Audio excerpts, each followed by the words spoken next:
L'artisanat, un secteur qui forme, embauche et ne délocalise pas, mais qui souffre quand même de la crise. Alors pour sensibiliser le préfet et à travers lui les services de l'État aux besoins de ce secteur, la Chambre des métiers d'Alsace a sélectionné un panel d'entreprises locales pour une petite visite guidée. L'enjeu majeur, c'est de donner des marchés aux entreprises. L'enjeu majeur, c'est d'essayer de travailler sur un transfert de charges. Les charges sont trop importantes pour que les entreprises alsaciennes soient compétitives. Donc il est important qu'on passe ces messages au service de l'État. Et donc c'est ce que nous faisons aujourd'hui. Enjeu majeur, c'est de trouver des marchés. Enjeu majeur, c'est d'être compétitif. Enjeu majeur, c'est de trouver des collaborateurs qui sont formés et qualifiés. Donc plusieurs enjeux sont là pour l'artisanat. Et donc effectivement, nous voulons les présenter à Monsieur le Préfet. Pour le préfet, arrivé en Alsace il y a quelques mois, il s'agit de découvrir l'économie locale et de s'assurer que le message de l'État passe.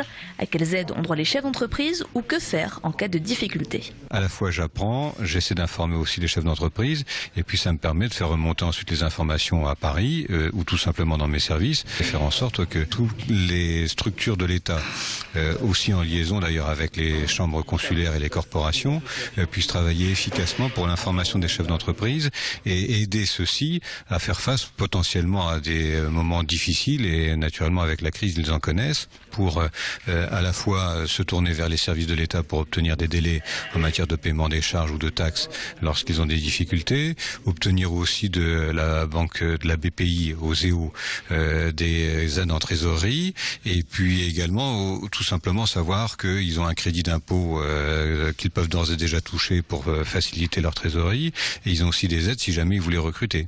Parmi les entreprises visitées, choisies pour leur diversité et leur représentativité, le facteur d'orgue Mulaisen, plus ancienne manufacture française encore en activité.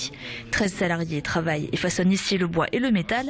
Et si l'entreprise exporte en Allemagne, Autriche et parfois même jusqu'au Japon, il faut partir chaque jour à la recherche de nouveaux contrats. Notre profession subit les aléas de l'économie avec quelques mois ou quelques années de retard même, puisque les projets se décident très longtemps à l'avance. Donc jusqu'à il y a à peu près un an, on travaillait sur des projets qui avaient été signés il y a plusieurs années.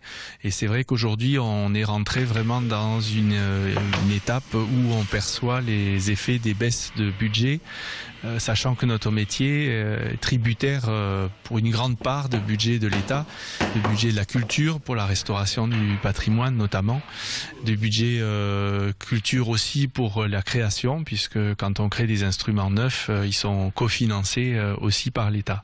L'artisanat représente 24 000 entreprises et 140 000 salariés en Alsace, soit le quart de l'économie régionale.